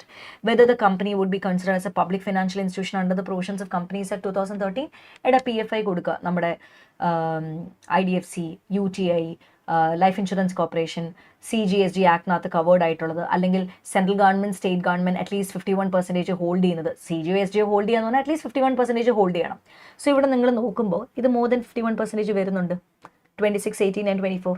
So CGSD is holding partly or wholly by CGSD എന്നാണ് പറയുന്നത്. സോ അവർ മോർ ദൻ 51% വരുന്നുണ്ട്.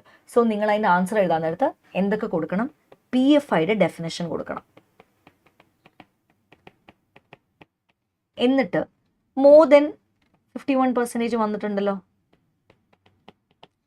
So may be notified as a PFI. May be notified as a PFI എന്ന് കൊടുത്താൽ മതി. Notify ചെയ്തേക്കാം. That is how you will present this particular answer. Super easy question. കഴിഞ്ഞ പ്രാവശ്യം perpetual സക്സഷനാണ് ചോദിച്ചത്, ഇത്തവണ വരെ കോമൺ സീലാണ്. കോമൺ സീൽ മാൻഡേറ്ററി ആണോടാ? Whether it is mandatory to have a common seal for the company? No, common seal വേണമെന്ന് mandatory അല്ല. If not, then what are the options available as per the provisions of companies act 2013? ആര് ഒപ്പിട്ടാൽ മതി? 2 directors. Common seal mandatory അല്ല, common seal not mandatory.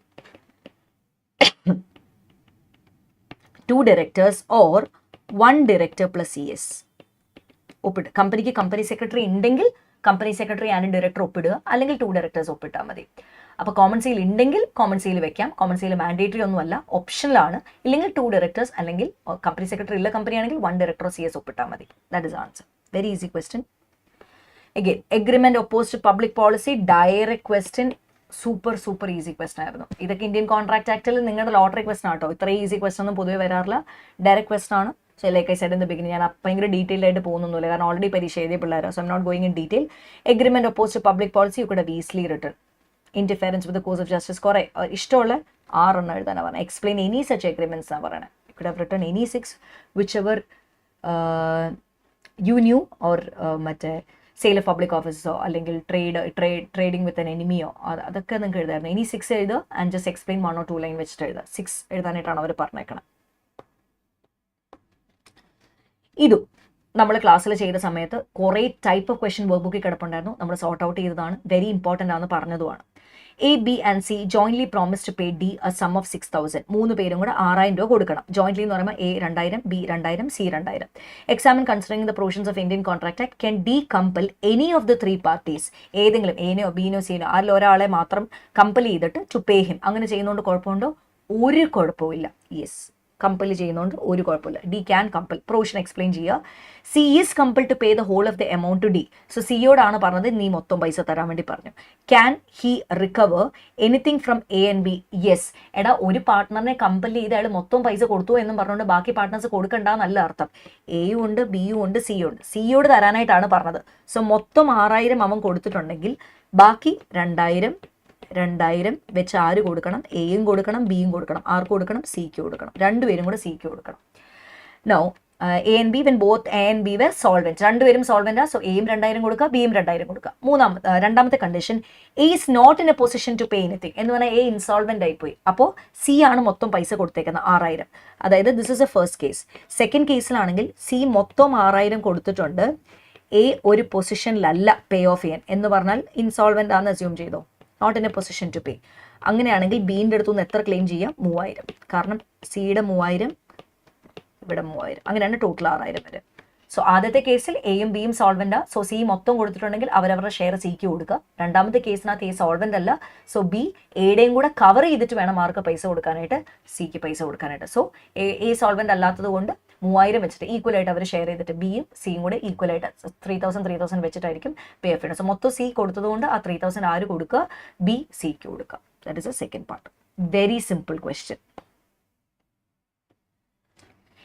ഇത് നമ്മുടെ important question സീരീസിൽ നമ്മൾ എക്സാമിനേഴ്സിൻ്റെ ലാസ്റ്റ് നമ്മളൊരു സീരീസ് കണ്ടക്ട് ചെയ്തായിരുന്നു. നമ്മുടെ ഫൈനൽ ലാബ് സെഷൻ പോലെ. നമ്മൾ ഫൈനൽ ലാബ് സെഷൻ അല്ല, നമ്മൾ ഇമ്പോർട്ടൻറ്റ് ക്വസ്റ്റ്യൻസ് ഡിസ്കസ് ചെയ്യുന്ന സീരീസിനകത്ത് നമ്മൾ പറഞ്ഞായിരുന്നു. അന്നേരം നമ്മൾ പ്രെഡിക്റ്റ് ചെയ്ത ക്വസ്റ്റൻ ആണ് റൂൾസ് ഗവേണിംഗ് ദ കോമ്പൻസേഷൻ. വളരെ ക്ലിയർ ആയിട്ട് പറഞ്ഞാണ് റൂൾസ് ഗവേണിംഗ് ദ കോമ്പൻസേഷൻ വരും എന്നുള്ള സംഭവം വന്നു. Section 117 and it came four 7 marks. ഈ ക്വസ്റ്റൻ നമ്മൾ പ്രെഡിക്റ്റ് ചെയ്താണ് വരുന്ന. ദാറ്റ് ക്വസ്റ്റൻ കെയിം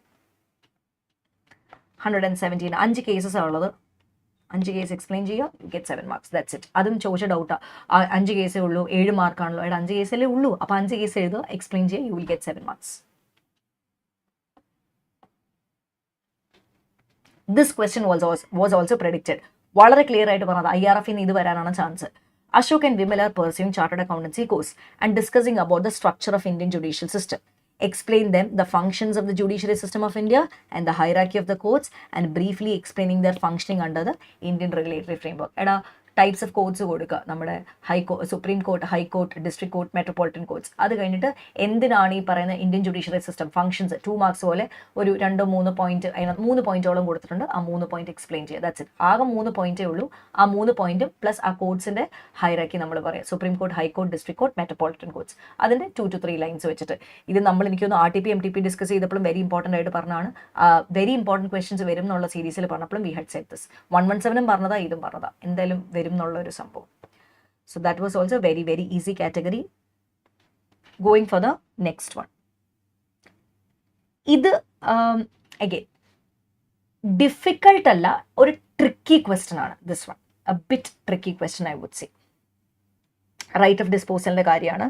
സോ നിങ്ങളുടെ അസംഷനെ ബേസ് ചെയ്തിട്ടാണ് വരിക. The institute of science Pune, the buyer. So ഇവരാണ് buyer. Placed an order for various chemicals worth 1,50,000 from a supplier in Delhi, the seller. The buyer made a full advance payment and the seller dispatched the consignment via a courier of his own choice. So buyer മൊത്തം പൈസ കൊടുത്തു കേട്ടോ, മൊത്തം പൈസ. And the seller dispatched a consignment via courier of his own choice without reserving any right of disposal over the goods. ഒരു right of disposal over the goods അയാൾ reserve ചെയ്ത് വെച്ചിട്ടില്ല. The consignment was lost in transit and now the buyer seeks a refund of the purchase price.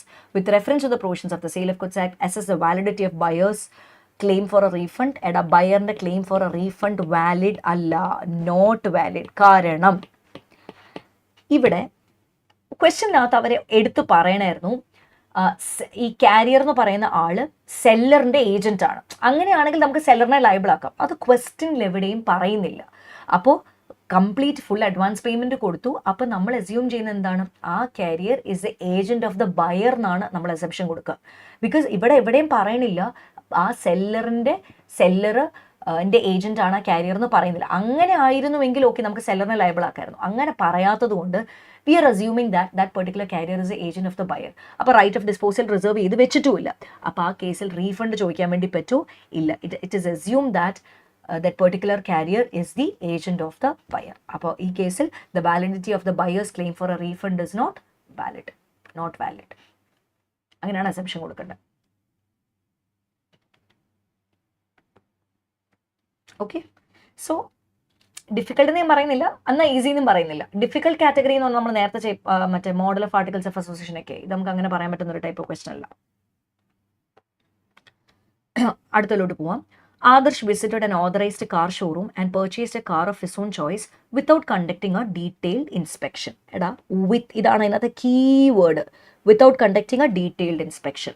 After making the payment and taking delivery of the car, he discovered a defect in the engine that could not have been detected even with a reasonable inspection. എഞ്ചിനകത്തൊരു പ്രശ്നം കണ്ടുപിടിക്കുന്നു.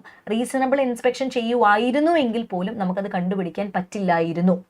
With reference to the provisions of Sale of Goods Act 1930, advise whether Adarsh can invoke the implied condition of mercantability and repudiate the contract. ചോദിക്കുകയാണ്, എടാ ഇവിടെ മെർക്കൻറ്റബിലിറ്റി എന്നുള്ളൊരു മെർക്കൻറ്റബിലിറ്റി നമുക്ക് invoke ചെയ്യണം എന്നുണ്ടെങ്കിൽ ഇൻസ്പെക്ഷന് നമുക്കൊരു അവസരം തരരുത്. അതായത് ഇവിടെ അവൻ ഇൻസ്പെക്ട് ചെയ്തിട്ടുമില്ല, ഇനി ഇൻസ്പെക്ട് ചെയ്യാൻ പറ്റുമായിരുന്നു എങ്കിൽ അവന് കണ്ടുപിടിക്കാൻ എന്തായാലും പറ്റില്ലായിരുന്നു. So it's basically A latent defect. കണ്ടുപിടിക്കാൻ പറ്റില്ലല്ലോ, it's a hidden defect. So mercantability ഇവിടെ applicable ആണോ? Yes. Can he repudiate the contract? Yes, he can repudiate the contract. കാരണം latent defect ആണ്. മെർക്കൻറ്റബിലിറ്റിയുടെ കോൺസെപ്റ്റ് അവിടെ അപ്ലൈ ചെയ്യണം എന്നുണ്ടെങ്കിൽ അത് നമുക്ക് കണ്ടുപിടിക്കാൻ പറ്റാത്തൊരു സംഭവം ആവണം. എങ്കിൽ മാത്രമേ മെർക്കൻറ്റബിലിറ്റി നമുക്ക് അവിടെ അപ്ലൈ ചെയ്യാൻ വേണ്ടി പറ്റുള്ളൂ. സോ കോൺട്രാക്ട് റെപ്യൂഡേറ്റ് ചെയ്യാൻ വേണ്ടി പറ്റൂ? യെസ്, റെപ്യൂഡേറ്റ് ചെയ്യാൻ വേണ്ടി പറ്റും. സോ മെർക്കൻറ്റബിലിറ്റി ഇവിടെ ആപ്ലിക്കബിൾ ആണോ? അതെ. കാരണം റീസണബിൾ ഇൻസ്പെക്ഷൻ ചെയ്യാൻ പറ്റുമായിരുന്നെങ്കിലും കണ്ടുപിടിക്കാൻ പറ്റില്ലായിരുന്നു. Not a difficult question.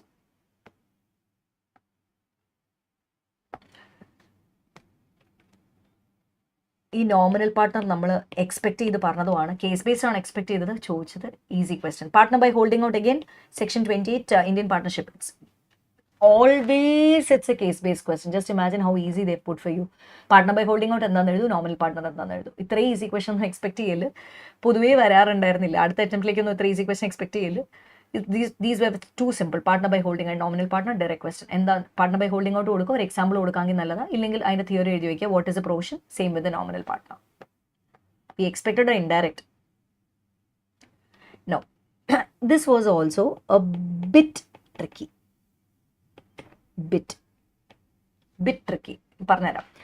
ഇത് നമ്മൾ predict ചെയ്ത question ആണ്. Dissolution of a partnership firm may occur by mutual agreement with the consent of majority of partners. Dissolution of a partnership firm may occur by mutual agreement with the consent of majority of partners. Correct. കുഴപ്പമൊന്നുമില്ല. While compulsory dissolution requires an order from the court.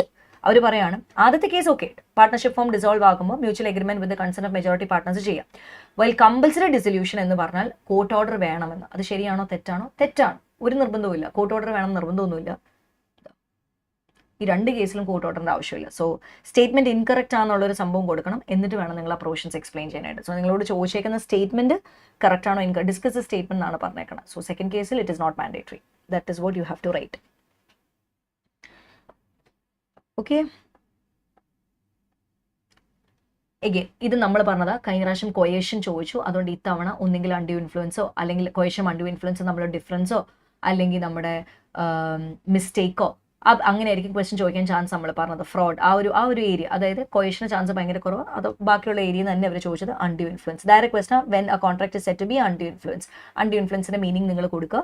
Second പാർട്ടിനകത്ത് now this part, ഇത് students doubt ചോദിച്ചു. When a party is deem to be in a position to dominate the will of another. എടാ അതിനെ നമ്മൾ മൂന്നായിട്ട് divide ചെയ്താൽ മതി. ഓർമ്മയുണ്ടോ? Real and apparent authority. Real apparent authority അത് എക്സ്പ്ലെയിൻ ചെയ്യുക. Real apparent authority. Fiduciary relationship,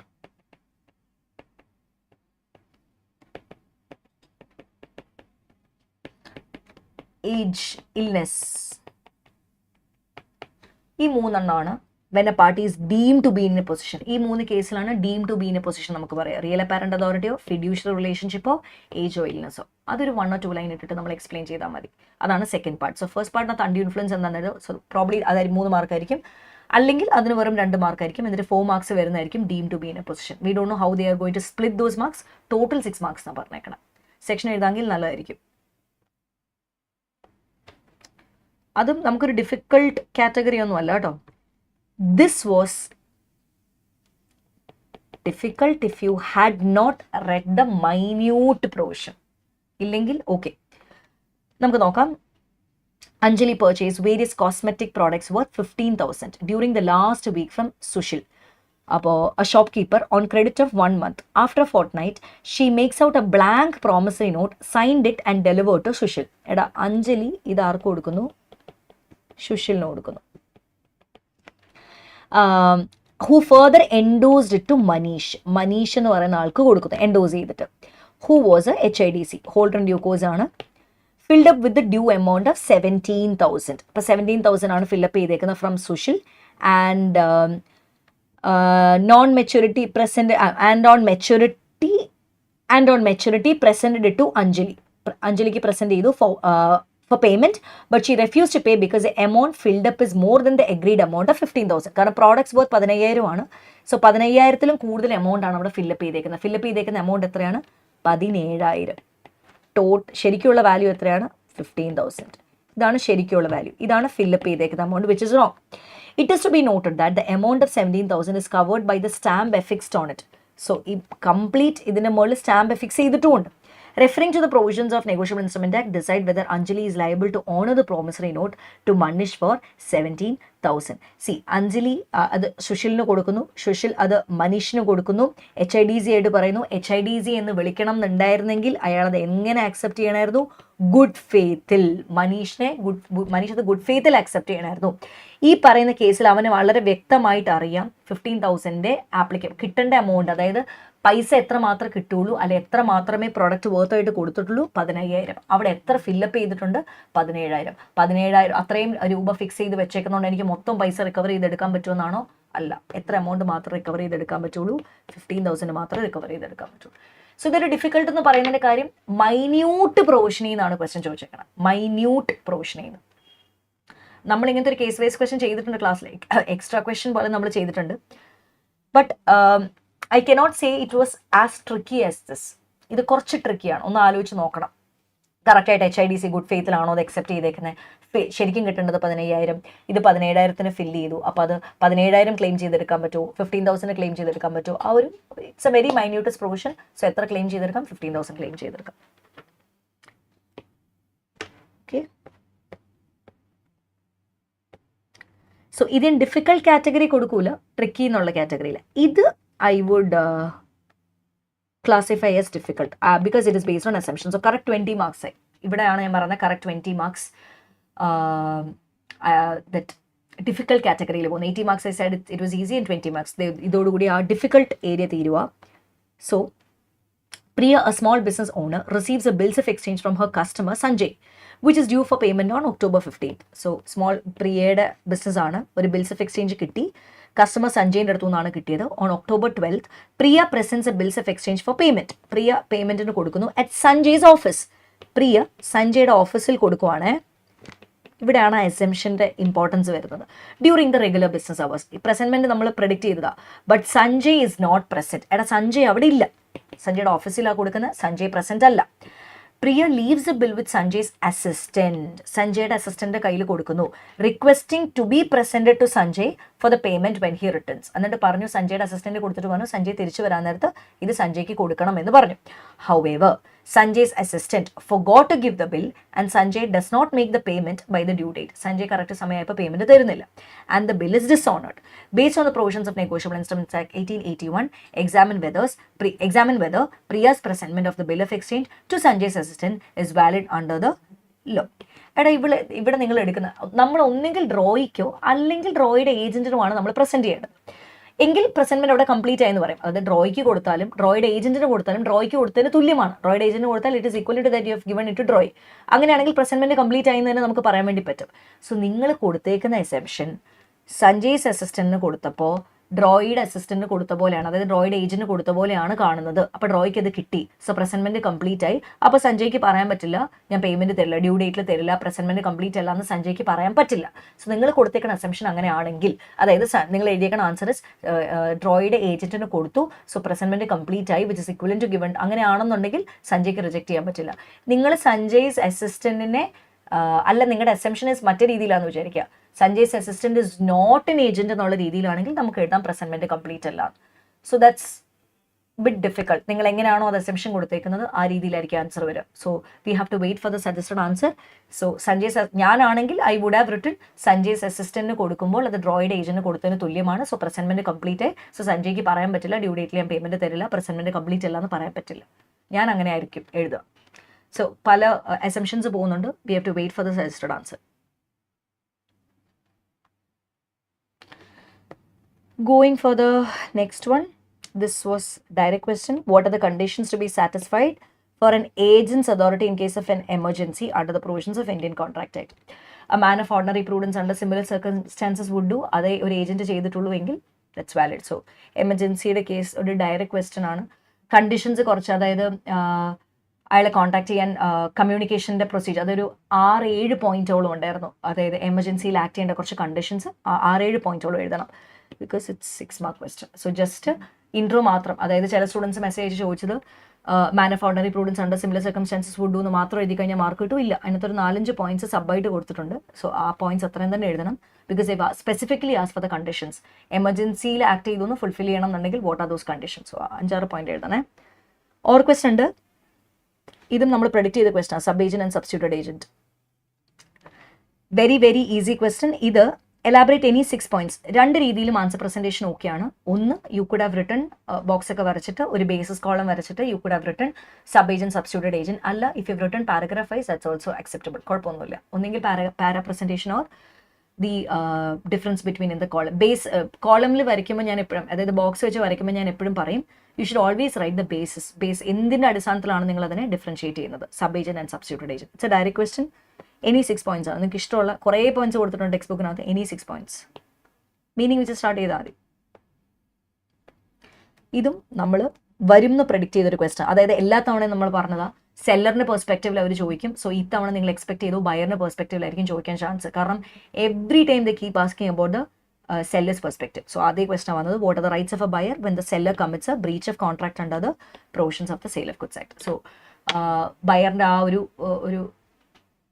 6 പോയിന്റോളം ഉണ്ട്. 7 മാർക്സ്, മോർ ദൻ എനഫ്. എല്ലാം 1 or 2 line explanation, that's it. ഈ ക്വസ്റ്റൻസ് ഒക്കെ ഡയറക്റ്റ് ഈസിയാണ്. അപ്പോൾ ഞാൻ പറഞ്ഞില്ല, വളരെ കുറച്ച് ക്വസ്റ്റൻ. എക്സാക്റ്റ് ആയിട്ട് പറഞ്ഞാൽ 20 മാർക്സ് ആണ്. ഡിഫിക്കൽട്ട് ആയിട്ട് വന്നു. ഇപ്പോൾ ട്രിക്കി ക്വസ്റ്റൻ കൂട്ടുവാണെങ്കിൽ തന്നെ 25 മാർക്സ് ഐ വുഡ് സേ. 25 മാർക്സിൽ മുകളിൽ we cannot say the paper was difficult. കാരണം comparing to all the previous attempts, it was a very easy question. So I hope you got an idea. ചില question നമ്മൾ പറഞ്ഞ പോലെ sale of goods act ആയിക്കോട്ടെ, മറ്റേ നമ്മൾ discuss ചെയ്ത Indian contract act ആയിക്കോട്ടെ, ഇന്ത്യൻ കോൺട്രാക്ട് ആക്ട് അല്ല, നമ്മുടെ കമ്പനീസ് ആക്ട് ആയിക്കോട്ടെ, we just have to wait for the suggested answer. എന്താണ് ഇൻസ്റ്റിറ്റ്യൂട്ട് എടുത്തേക്കണ അസംഷൻ നമുക്കൊന്ന് വെയിറ്റ് ചെയ്യണം, because we don't know. Institute agreement to സെല്ലിന്റെ പെർസ്പെക്റ്റീവിലാണോ കൊടുത്തേക്കണേ, കോൺട്രാക്ട് ഓഫ് സെയിലിന്റെ പെർസ്പെക്റ്റീവിലാണോ. സോ 90% വി ആർ എക്സ്പെക്ടിങ് ഇതുപോലെ തന്നെ ആയിരിക്കും അവർ ആൻസർക്ക് വരാൻ പോകുന്നത്. At least they will provide or നമ്മുടെ 2 ആൻസേഴ്സ്, ഓൾട്ടർനേറ്റീവ് ആൻസേഴ്സ് പോലെ പ്രൊവൈഡ് ചെയ്യുന്ന തന്നെയാണ് നമുക്ക് തോന്നണേ. So let's wait. So don't get tensed or anything. This is just to clarify lot of doubts. ഇങ്ങനെ ഓരോ സ്റ്റുഡൻറ്റിനായിട്ട് നമ്മൾ ക്ലാരിഫൈ ചെയ്ത് കൊടുക്കുന്നതിലും ഭേദം ജനറിക് ആയിട്ടിരിക്കുക. അപ്പോൾ ജനറിക് ആയിട്ടൊരു ആൻസർ നമ്മൾ പറയുവാണെങ്കിൽ എല്ലാവർക്കും you can avoid those confusions. അത്രേ ഉള്ളൂ ഈ സീരീസും കൊണ്ടുള്ള നമ്മുടെ intention. So we'll hope for the best. അപ്പോൾ we'll see soon for the intermediate. എല്ലാവരും പാസ്സാവട്ടെ. Okay, so I hope it was helpful and all your you got clarifications കുറേയൊക്കെ. അപ്പോൾ സജസ്റ്റഡ് ആൻസറിന് വെയിറ്റ് ചെയ്യുക. സജസ്റ്റഡ് ആൻസർ വരുമ്പോൾ definitely will be discussing the suggested answer. That be probably for the May 2025 സീരീസിന് വേണ്ടിയിട്ടായിരിക്കും നമ്മൾ സജസ്റ്റഡ് ആൻസർ ഡിസ്കസ് ചെയ്യുക. ഇനിയിപ്പോൾ നിങ്ങൾക്ക് ഡിസ്കസ് ചെയ്തിട്ട് കാര്യമൊന്നുമില്ല. So will be doing that four the May 2025 series. Okay, so thank you.